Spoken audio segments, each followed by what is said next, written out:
오늘 주님께서 주신 말씀은 야고보서 2장 1절부터 9절까지 말씀입니다. 야고보서 2장 1절부터 9절까지 말씀을 교독하도록 하겠습니다. 내 형제들아, 영광의 주 곧 우리 주 예수 그리스도에 대한 믿음을 너희가 가졌으니 사람을 차별하여 대하지 말라.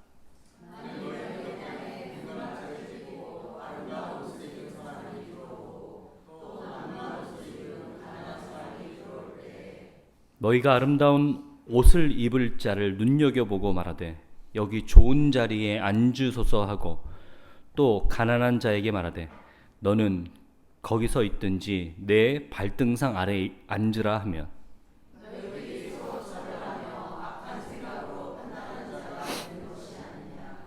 내 사랑하는 형제들아, 들을지어다. 하나님이 세상에서 가난한 자를 택하사 믿음에 부유하게 하시고 또 자기를 사랑하는 자들에게 약속하신 나라를 상속으로 받게 하지 아니하셨느냐.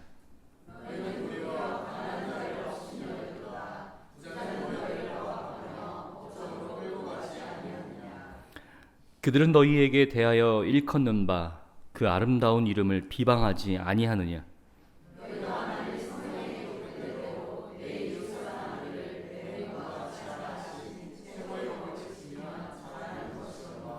만일 너희가 사람을 차별하여 대하면 죄를 짓는 것이니 율법이 너희를 범법자로 정죄하리라. 아멘.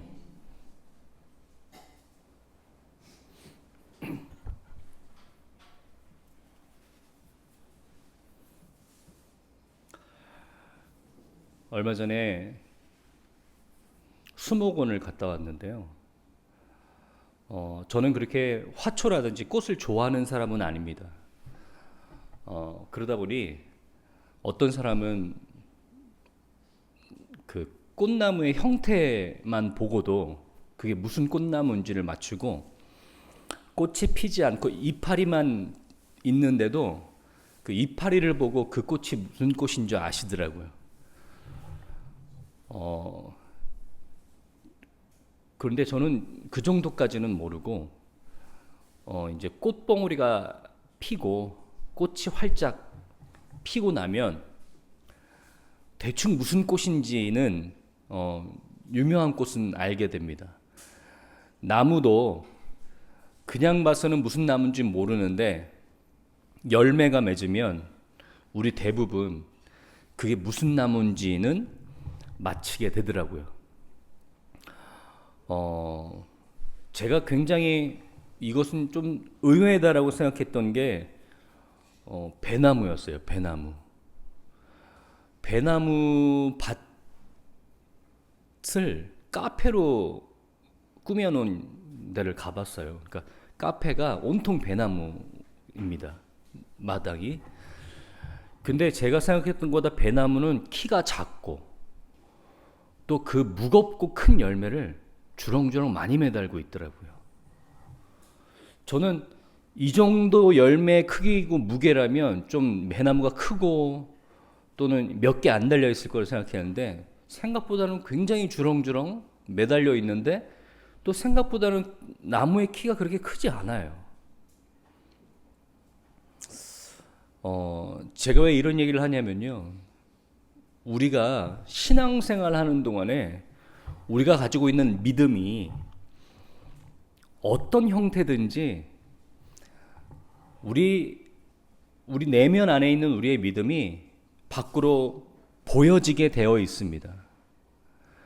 다시 말해서 우리가 하나님을 섬기고 우리 안에 믿음이 있다라는 것은 우리의 여러 가지 모습을 통해서 그것이 드러나게 되어 있습니다.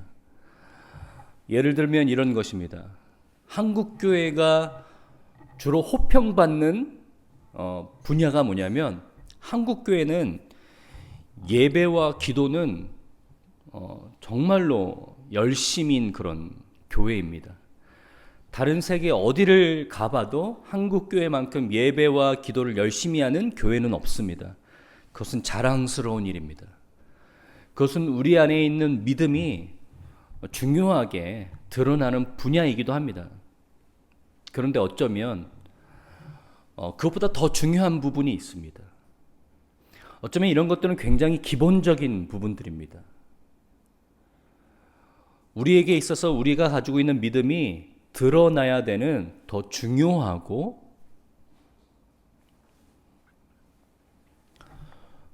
더 많이 드러나야 되는 분야는 어떤 것이냐면 예배와 기도가 아닌 우리의 삶의 다른 영역에서 우리의 믿음이, 우리의 신앙이 보여져야 되는 부분들이 더 많습니다.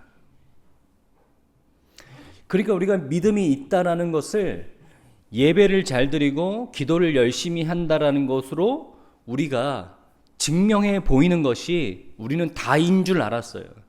그것이 우리의 신앙생활의 다인 줄 알았습니다. 그런데 의외로 더 많은 부분에, 더 중요한 부분에 우리의 신앙이 증명되어야 되는 부분들이 많다라는 것입니다. 오늘 본문 말씀은 이 이야기를 다루려고 합니다. 오늘 야고보서의 이 야고보가 교회 안에서 소위 말해 믿음이 있다고 생각하는 사람들, 이 사람들에게 꼬집어서 이야기합니다. 믿음이 있는데 어찌하여 그럴 수 있냐라는 거예요. 믿음이 있는데 어찌하여 그럴 수 있느냐.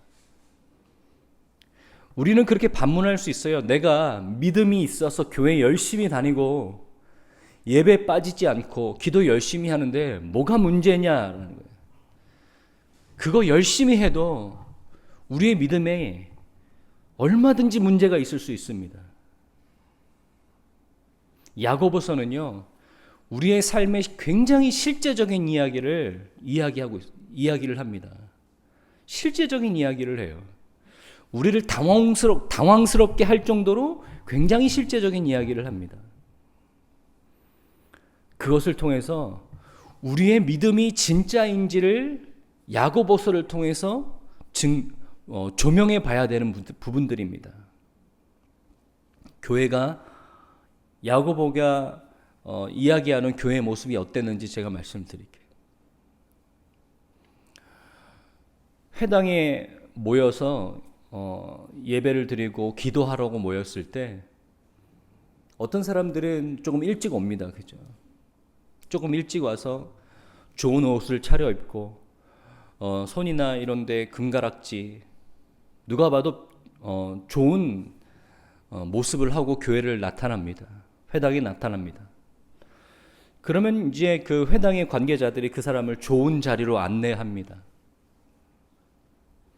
그러고 나서 시간이 지나면 좀 남루한 차림의 사람들이 회당에 찾아옵니다. 그러면 그 회당 관계자들이 그 사람을 본척 만척하면서 너는 뭐 너 앉고 싶은데 앉아라. 아니면 뭐 우리 발 밑에 앉아라. 앉을 자리가 없으니까 너는 그냥 여기 발 밑에 앉아. 이렇게 이야기합니다. 교회 안에서 그런 모습들이 보여지고 있다라고 얘기하는 거예요. 지금 야고보가 우리에게 꼬집고 있는 모습이 뭐냐면 믿음이 있는데 너희 안에 어찌하여 그런 모습이 있는지 너무나 안타깝습니다. 어떤 모습이냐면 누가 봐도 부유하고 좋은 옷을 입고 있는 사람들은 잘 대해주는데 좀 부족해 보이고 남루해 보이는 사람들은 괄시하고 멸시한다라는 거예요. 천대한다라는 겁니다. 사람을 무시한다라는 겁니다. 교회 안에는 가난한 성도도 있을 겁니다. 교회 안에는 부유한 성도도 있을 겁니다. 그런데 교회가 그 안에서 가난한 성도와 부유한 성도를 대하는 모습이 다르다라는 거예요. 여러분, 제가 오늘 설교 말씀을 제목을 뭘로 정했냐면 닮아버린 교회. 여러분, 제가 왜 이렇게 정했는지 아세요? 뭘 닮아버린 교회입니까?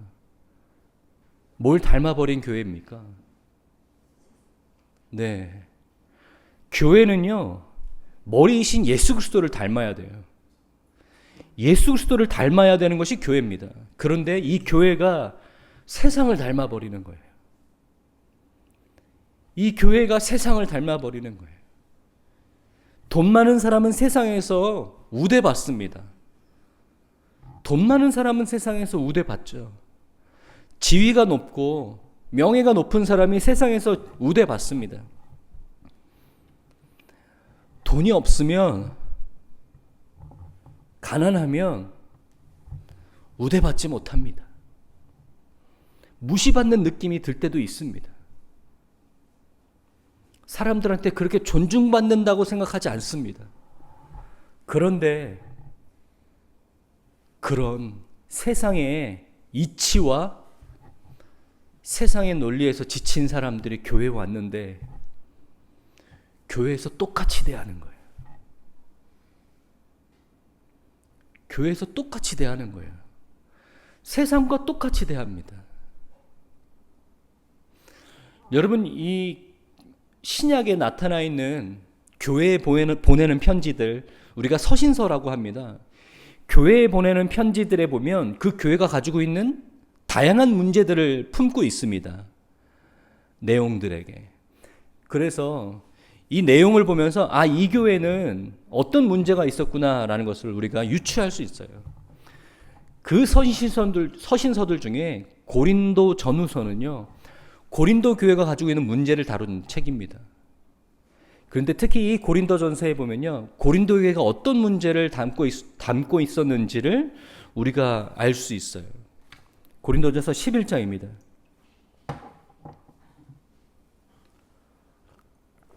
고린도전서 11장 17절에서 22절입니다. 내가 명하는 이 일에 너희를 칭찬하지 아니하나니 이는 너희의 모임이 유익이 못되고 도리어 해로움이라.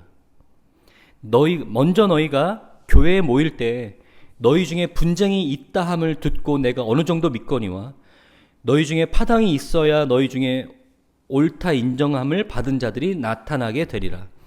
그런즉 너희가 함께 모여서 주의 만찬을 먹을 수 없으니 이는 먹을 때 각각 자기의 만찬을 먼저 갖다 먹으므로 어떤 사람은 시장하고 어떤 사람은 취함이라.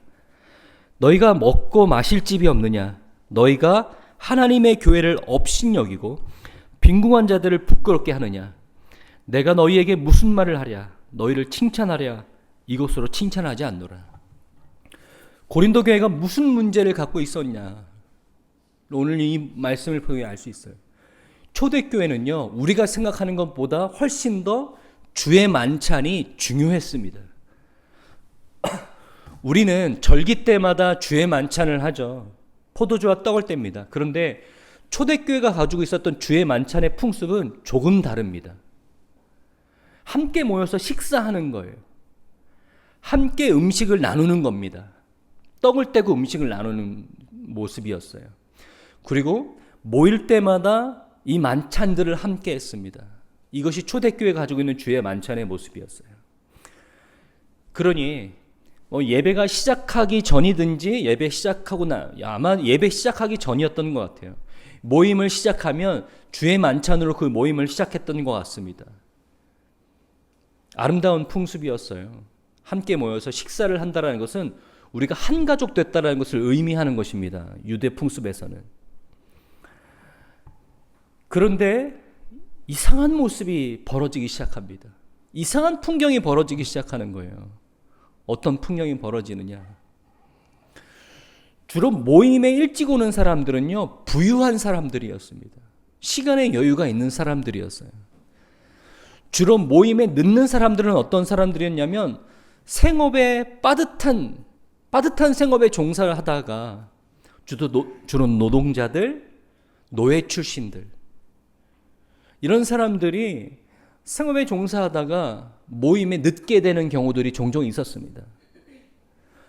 그런데 이 주의 만찬을 조금 늦는 사람들을 기다려주지 않고 부유하고 여유 있는 사람들이 먼저 도착해서 그 만찬을 먼저 시작하는 거예요.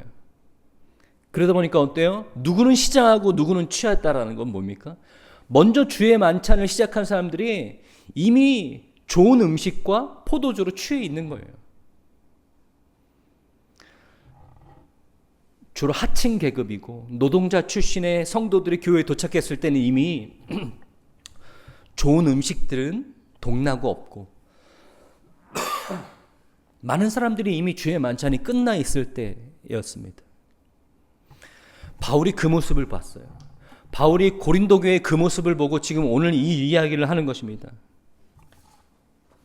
내가 도저히 너희 모임을 보면서 칭찬할 수가 없다라는 거예요.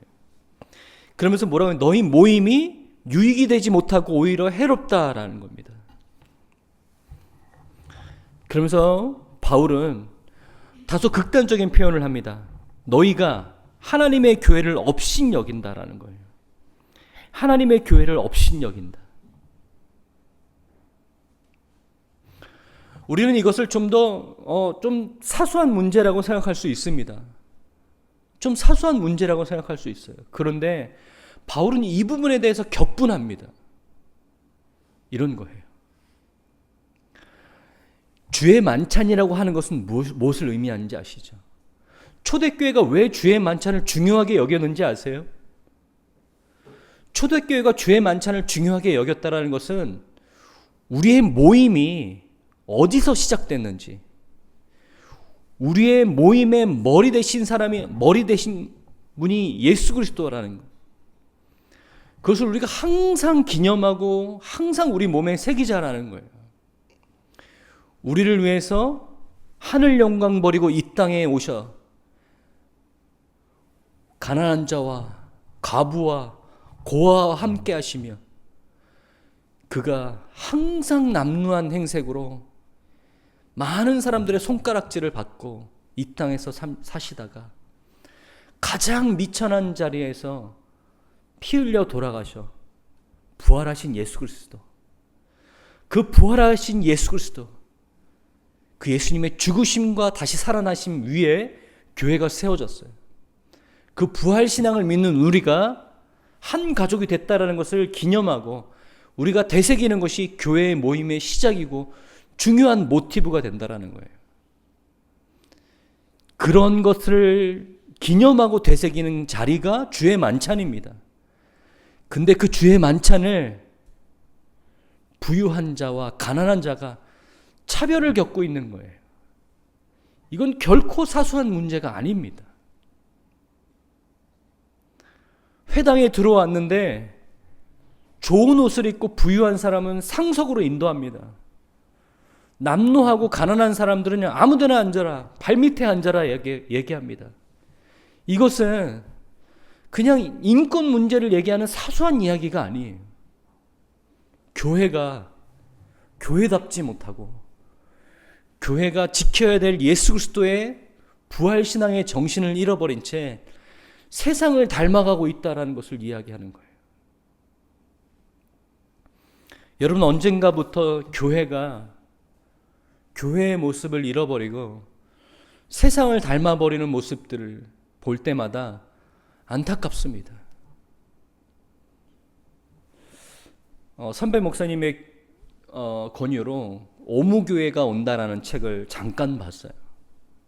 그러니까 주로 이 저자가 하고 싶은 말은 교회가 트렌디하게 바뀌어야 된다라는 이야기를 하고 싶었던 것 같아요. 2000년대 초반에 미국 교회의 풍습을 보면요, 교회 강대상이 아니라 무대가 되고 있더라고요. 제가 그 모습을 보면서 어떻게 그럴 수 있지? 그러니까 스타디움 같은 교회에서 무대로 설치해놓고 예배를 드립니다. 그런데 그 모습을 꼭 한국 교회가 지금 따라하고 있어요. 한국 교회는 더 이상 강대상이 없어요. 무대로 만들어 버립니다. 또 한 가지 뭐가 없어요? 요즘 교회에 뭐가 없어요? 십자가가 없어졌어요. 그렇죠? 또 한 가지 뭐가 없어요? 새벽기도가 없어졌어요.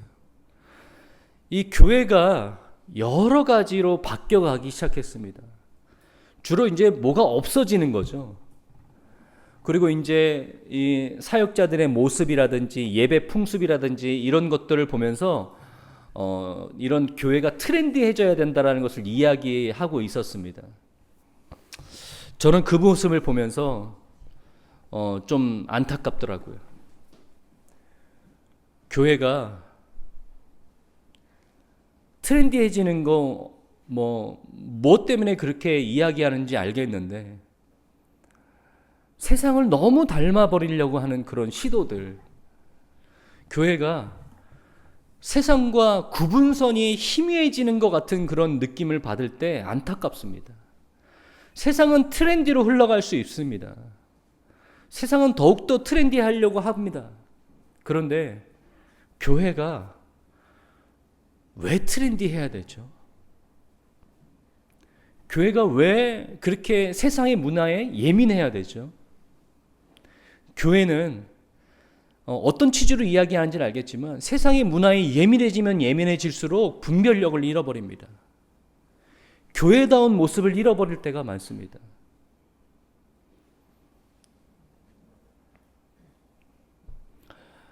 세상의 풍습과 문화와 가치관들이 교회에 들어올 때 우리는 우리 안에 있는 복음, 우리 안에 있는 하나님의 말씀, 우리 안에 있는 유일한 기준, 그것으로 분별할 수 있어야 됩니다. 우리의 공동체와 교회를 지켜낼 수 있어야 됩니다. 여러분, 이 말씀을 통해서 우리의 공동체와 우리의 모습을 되돌아보십시오. 나는 믿음이 있고 신앙이 있는데 내가 이 세상에서 내 신앙을 담아내는 나의 실력이 어느 정도인지, 내가 어떤 모습으로 내 신앙을 담아내고 있는지, 나는 세상과 별반 다를 것이 없는 그런 신앙의 모습을 갖고 있는지 여러분 되돌아보셔야 돼요. 내가 생각하고 사고하는 방식이 세상의 가치관과 닮아 있진 않은지, 내가 사람을 대하고 내가 형제 자매를 가족들을 대할 때 세상의 가치관으로 그 사람들을 대하고 있진 않은지 여러분, 우리 말씀을 통해서 되돌아보시길 바랍니다. 목사님들이 모였을 때 유난히 그런 모습들을 보일 때가 많습니다. 큰 교회 목사님들, 부자교회 목사님들 우대받습니다. 개척교회 목사님들, 좀 가난한 목사님들 좀 괄시받습니다. 교회는 그러지 말아야 된다라고 이야기하는 사람들이, 그 사람들이 모였을 때 그 모습이 정말 두드러지게 나타납니다. 교회가 크면 위대한 목사입니다. 성공한 목사입니다. 제가 가끔 그런 표현을 할 때가 있어요. 삼루에 서 있으니까 삼루타를 친 줄 알아요. 근데 이 얘기가 잘 이해가 안 되실 텐데, 야구를 모르시면 잘 이해가 안 돼요. 왜냐하면 야구에서 홈런 치는 건 어렵죠. 근데 홈런보다 더 치기 어려운 건 삼루타예요. 그러니까 웬만큼 장타를 날리면 2루에 가게 돼 있습니다. 그러니까 3루에 서 있다는 건 대단한 거죠. 그런데 이 야구라는 경기가 의외로 자기 실력 하나도 없이도 3루에 서 있을 수 있습니다. 그러니까 안타 한 번도 안 치고도 3루에 서 있을 수 있어요. 밀리다 보면요. 몸에 맞고 아니면 뭐 투수가 잘못하면 그렇게 될 수 있어요. 그러니까 3루에 서 있으니까 자기가 3루타 친 줄 알아요.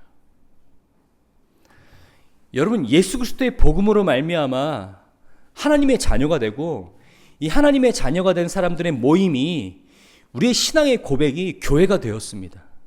그런데 이상하게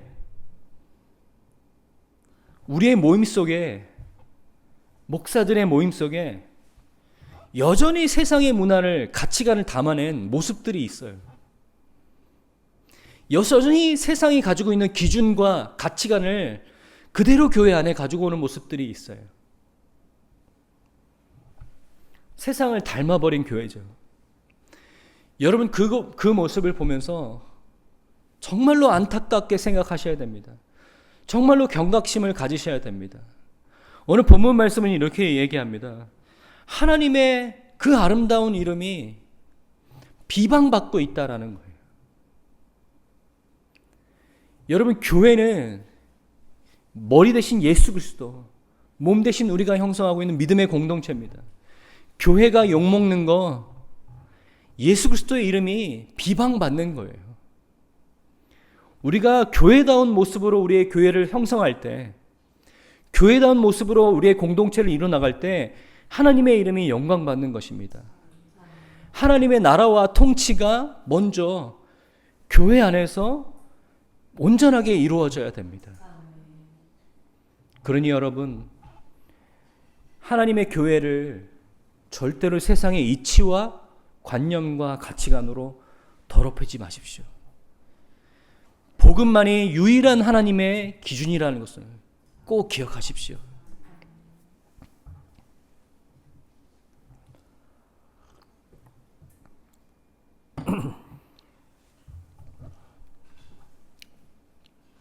야고보는 이 글을 쓰면서 자기의 옛날 모습이 떠올랐을 것입니다.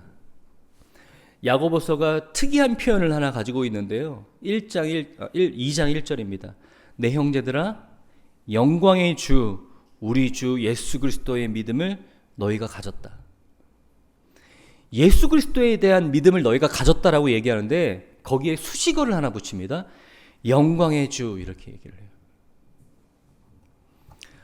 야고보가 왜 이런 수식어를 붙였을까? 많은 학자들이 이제 연구를 해봤는데요. 이런 겁니다.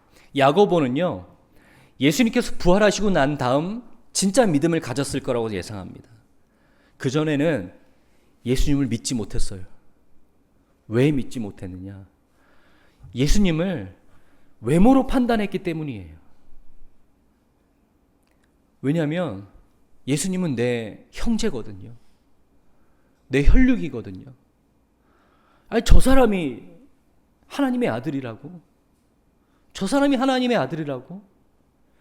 그가 인간적인 시각으로 예수님을 판단했기 때문에 야고보가 믿음을 갖는다라는 것은 어려운 일이었습니다. 근데 그가 정말로 그가 말한 대로 죽고 부활하자 야고보는 진짜 믿음을 갖게 되었어요. 그러니까 여러분, 절대로 사람을 외모로 취하지 마십시오. 사람을 외모 때문에 차별하지 마십시오. 영광의 주, 우리 주 예수 그리스도에 대한 믿음을 여러분이 가졌다면 제가 예전에 했던 그 실수 여러분 하지 마십시오. 믿음이 있다라는 것은 믿음 안에서 온전하고 다른 시각을 갖는 것입니다. 세상의 시각을 가지지 마십시오. 사람을 외모 때문에 차별하지 마십시오. 하나님의 영광을 세상의 가치관과 세상의 시각으로 차별하지 마십시오. 이렇게 얘기하고 있는 야고보의 이야기를 오늘 여러분의 심령으로 주목해 주십시오. 여러분의 믿음이 교회와 하나님의 나라가 통치가 임하는 모든 영역 가운데 제대로 된 복음의 능력으로 담아내시는 여러분 되시길 바랍니다. 교회뿐만 아니라 누구를 만나고 누구와 관계하고 어디에 있든 세상을 닮은 크리스찬이 아닌 복음으로 담아내는 하나님의 자녀가 되시기를 주님의 이름으로 축복합니다. 먼저 교회가 바로 서야 됩니다. 교회가 하나님의 진리 가운데 바로 서야 됩니다. 교회가 하나님의 진리가 무너져 있으면 교회 밖에 나가서 우리의 모습은 볼 것도 없어요. 그러니까요, 우리 교회, 우리 공동체, 믿음의 공동체 안에서 먼저 하나님의 통치와 하나님의 법도가 바로 서 있는 교회가 되시기를 주님의 이름으로 축원합니다.